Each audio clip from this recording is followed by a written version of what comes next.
Mpuliriza omulungi. Guno ogw'okubaweereza entakera gwonna gweyama sikakiddwa. Wabula bw'onninda n'olaba nga situuka, tolowooza nti nnyinza okuba nga nkooye. Wabula lowooza nti ndabika ndi mu kubafumbira ebiwooma ebikira ku bye nnali nzijudde. Si weewaawo.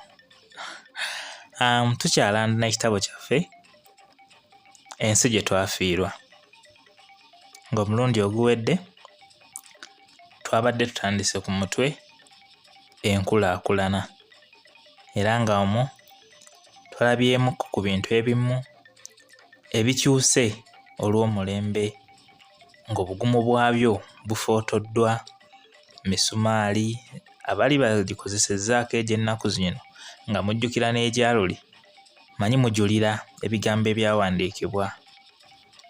Munzikirize mbongereyo mu kitundu kyaffe kino kyennyini wansi w'omutwe enkulaakulana, ekitabo Ensi Gye Twafiirwa.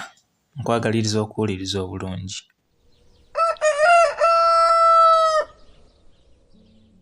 Amabaati agaaseresebwanga mu nsi gye twafiirwa gaalinga magumu nnyo, ng'era okulitema si kyangu wadde akatono. Agaaluno bayuza mayuze. Eyo y'ensi gye tulowooza nti ekula. Kyokka wadde guli bwe gutyo, bino eby'omutindo ogw'ekiboggwe ate mwattu bye bigulwa ssente nnyingi okusinga biri ebyali kakobogo. Mukkirize twaseerera wadde ffe tulowooza nti tukulaakulana. Mu nsi gye ndowooza nti twagifiirwa, omuvubuka bwe yafunanga ku ssente ng'alowooza kugula ttaka, kuzimba nnyumba emuweesa ekitiibwa n'okulabirira abantu be obulungi. Kati bye tuyaayaanira byakyuka. Anti kati osanga omuntu ng'ali mu muzigo ne mukyala we awamu n'abaana, naye ng'ebyobugagga by'alina mu muzigo ogwo byandimumaze okugula ekibanja. Omuntu abeera ne ttivi ng'eri mu kakadde ka nsimbi, ekitanda nga kiringa kyabalangira, entebe nga yazigula buwanana, wabula ng'ebyo by'ebyobugagga by'alaga mu bbanga lya myaka 10 ly'amaze ng'akola emisana n'ekiro, ng'ensimbi ze yakozesa ng'abigula nnyingi n'okuzinga ezazimba ennyumba eyo gy'apangisa. Sigezaako kubavunaana kuba nkimanyi ekyo tekikolwa lwa kweyagalira. Oba abatufuga be baagala okutukuumira mu mbeera eyo, nange simanyi. Wabula bwe kiba nga waliwo abakitwagaliza, ate tuleme kubayambako mu kaweefube waabwe oyo ow'okutukuumira mu buyinike. Nze ndowooza nti omuntu asula ku ttaka mu nnyumba gye yeezimbira aba wankizo ku oyo asula ku kitanda amatiribona mu nnyumba empangise. Bapangisa bannange sigezaako kubatyoboola, mbasaba munsaasire. Naye muli ndowooza buli lw'onnyiriza ennyo omuzigo otuuka n'olaba nga watuuka, ate nga si kituufu kuba amazima ennyumba eyo tekirika. Ezo entebe z'ogula obuwanana n'ossa mu muzigo, bwe wayitawo emyaka 4 nga tonnazimba nnyumba yiyo, bw'otuuka okugizimba olwo oba oteeka kugula ntebe endala kuba ezo ziba zikaddiye. Naye ddala kyandisaanye? Naawe kyebuuze. Okuggyako nga ggwe muli tolootangako era nga teweegomba kuzimba nnyumba yiyo. Luli omusajja yayinzanga okwambala empale ejjudde ebiraka, naye ng'ekibanja ky'ayina kisoba ne muyiike 10. Wabula ku mulembe guno osanga omuntu ng'ayambadde engoye za mitwalo na mitwalo, engatto ng'emasaamasa bumasaamasa, wabula nga nekyagenda okuliisa abantu be takirina. Abaffe ku babiri abo ani mugagga? Naye weewaawo ebyo mbyogera, amazima gali nti kati ettaka mu ggwanga lino naddala mu Buganda terigulikako, wabula ng'ekyo kireeteddwa ensonga eziwerako. Ekisooka, obwavu obuyitirivu obuli mu ggwanga lino, ate ng'ebitwala ssente bingi okugeza endwadde n'okusomesa abaana. Kati omuntu weesanga nga tolina kasente koofissa okwegulira akabanja. Ekyokubiri, bwe bwetaavu bw'ettaka obungi obuliwo, anti buli ekintu bwe kiba n'abakyetaaga abangi n'ebbeeyi yakyo gy'ekoma okulinnya. Ensonga endala, be bantu ab'olubatu abeekomye obwannannyini ku ttaka eddene wano mu Buganda ne mu bitundu by'eggwanga eby'enjawulo ne bakugira abantu abalala okukozesa ku ttaka eryo. Ekyo kizadde ebizibu nkumu, anti bwe kiba ng'ettaka eryandibaddeko abantu 1,000 ye aliriko bw'omu, kitegeeza nti abantu abasigadde 999 baba balina kwenyiga mu katundu akandibaddemu abantu 1,000 oba 200. Bantu mmwe mukomye omululu. Omanyi ensi eno Katonda yagikola era n'agissaamu ebintu ebisobola okukkusa enjala yaffe ffenna, wabula so si omululu n'omulugube gwaffe.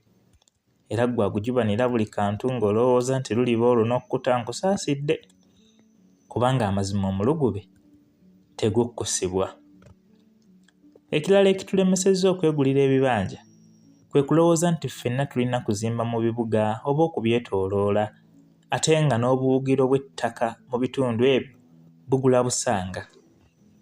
Mu bitundu by'eggwanga eby'enjawulo wakyaliyo ettaka erigulikako, naye osanga omuntu n'akugamba nti eyo wala siyinza kuzimbayo.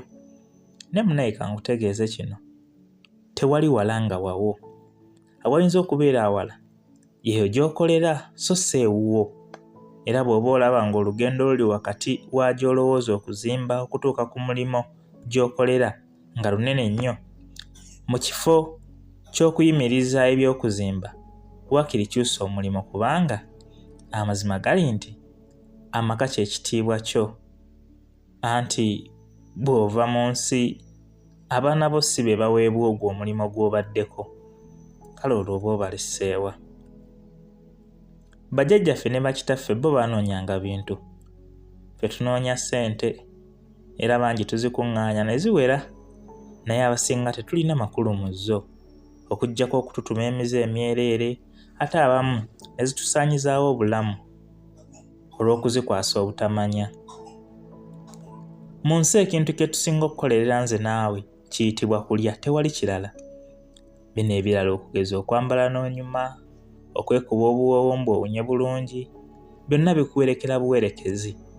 Era bw'eba mbaga ya bugole, okulya yaba kawasa, aw'okusula ye mugole omukyala, eby'obujjanjabi ye mperekeze, kati ebirala okugeza okusoma mbirabanga abagenyi bakyereeta era nabo ababeera bazze okulya. Naye yo kanveeyo nkuzzeeyo ku nsonga, sikubuza. Munnange bo bajjajjaffe baawangaala nnyo, kuba ekigambo mmere baakiwanga ekitiibwa, naye ffe tumala galya nga tetufuddeeyo ku makulu g'ebyo bye tulya. Kale ddala omuntu bw'oba osobola okufaayo ku lugoye lw'oyambala n'ogaana okwambala essaati oba ekiteeteeyi ekijama, lwaki ate oba okkiriza okulya emmere enjama? Tusoosowaza nnyo okwanguyirwa mu kuteekateeka emmere ne twerabira ebizibu bye kituleetera. Bo bajjajjaffe baafunanga ekyayi ekitukula obulungi nno nga kye basuula mu bijanjaalo okubijjisa amangu, era mwattu nga byanguwa. Abalala nga bateeka evvu mu mazzi ne baliteeka awo ne lyesengejja bulungi, oluvannyuma ne batuulako amazzi ag'okungulu nga ge bafumbisa enva, era nga zanguwa okujja. Ku mulembe guno osanga omuntu ng'addidde empeke z'atamanyi na bulwadde bwe ziwonya n'azisuula mu bijanjaalo oba mu nnyama nti byanguwa okujja. Twasiriwala. Waliwo abagenda okunnyiigira naye sijja kubeetondera kuba muli batemu. Gwe ddala omuntu n'oguza banno emmere naye nga kyenkana obaguza butwa. Olira akwata ssente ze ezamutuuyanyizza nno ajje mu kirabo kye eky'emmere. Ssente ze ezo azifunemu ekyokulya, naye ggwe n'omugabula butwa obuwedde emirimu. Muli babi. Nkimanyi waliwo n'abaziteekamu nga mwe mugenda okuzeeriira. Muba mulwala mulwale, anti baalugera nti kyeyendera ebbwa lya njola. Siyinza kwonoona maziga gange nga nkaabira mmwe. Awo mbanga eyeetona amaganzi. Katonda yatutondera ebika by'emmere eby'enjawulo omuli lumonde, amatooke, amayuuni, ensujju n'ebirala bingi. Era n'abitondera enva ng'ebinyeebwa, ennyama, kawo, ebyennyanja era n'ebirala bye siyinza kulombojja ne mbimalayo. Wabula buli kimu kirina omugaso ogw'enjawulo okuva ku kirala. Ebirungo ebisangibwa mu binyeebwa byawukanako n'ebyo ebisangibwa mu bijanjaalo. Ate n'ebisangibwa mu doodo ne byawukana ku bisangibwa mu mukene. Weewaawo waliwo ebifaananyi ebirungo wadde nga mu nfaanana ey'okungulu tebifaanana. Ebirungo ebyo eby'enjawulo byonna tubyetaaga mu bungi oba mu butono bwabyo ng'Omutonzi bwe yagereka. Naye ffe tulowooza nti ebimu biriibwa lwa nnaku. Oli n'akugamba nti akawunga mmere y'abasibe. Lowooza oba nti ye ennaku emuliisa doodo n'ebijanjaalo yagiwona. Munnange nga ye buli lunaku yeeriira nkoko. Ye bwe ziba enkoko nno si kale, naye ebikwangala by'enkoko bino ezikula tezinnatuuka. Tulabye. Ffeyo nno gye tuyita enkulaakulana. Emmere eddala ddagala. N'ekigyetaagisa akakyamu katono nnyo okufuuka obutwa obuwedde emirimu. Tusaanye okwegendereza. Ekyokuba nga waliwo ebiriibwa ebifaananya emigaso naye nga tebifaanana mu ndabika kyateekebwateekebwa Mutonzi olw'ensonga nti ebitundu by'ensi eby'enjawulo bye yatonda bibaako ebirime bye bikkiriza okubiwangaaliramu ate ne bye bigaana. Bw'atyo Katonda kyeyava atonda ekijanjaalo n'ennyama nga bifaananya egimu ku migaso, wabula n'abyawula obutonde n'engeri gye biwangaalamu, kisobozese abantu abasangibwa mu bitundu by'ensi eby'enjawulo okusobola okufuna ebirungo ebyo. Waliwo amawanga nga go tegettanira nnyo kulima wabula ng'ate malunzi.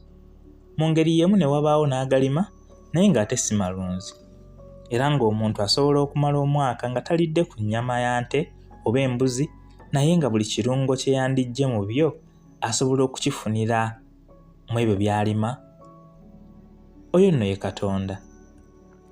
Naye olw'okwekuza kwaffe n'okulowooza nti ebintu ebimu Katonda oba yabitonda azibirizza, osanga ebyokulya bye yatondera mu ggwanga gundi nga bitikkiddwa ku nnyonyi okutwalibwa mu ggwanga eddala Omutonzi gye yabigaana okukulira.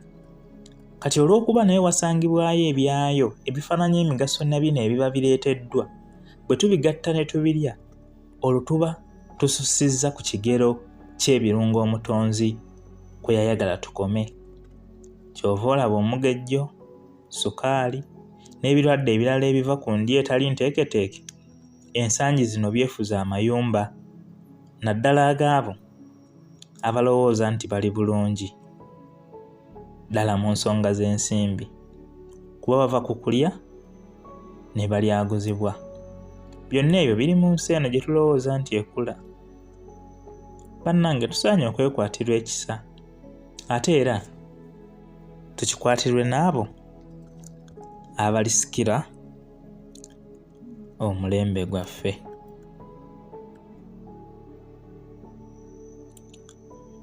Ampuliriza, nzikiriza akati nkasimbeko wano. Akatuuso ke tuddako njagala nkakwate lumu, sigenda nakatakulako. Tudda wansi w'omutwe obulamu. Takuumira mpeera wadde bulijjo sinze musaba, naye ku luno ka musaba abankuumire mubeere bulungi. Mweraba.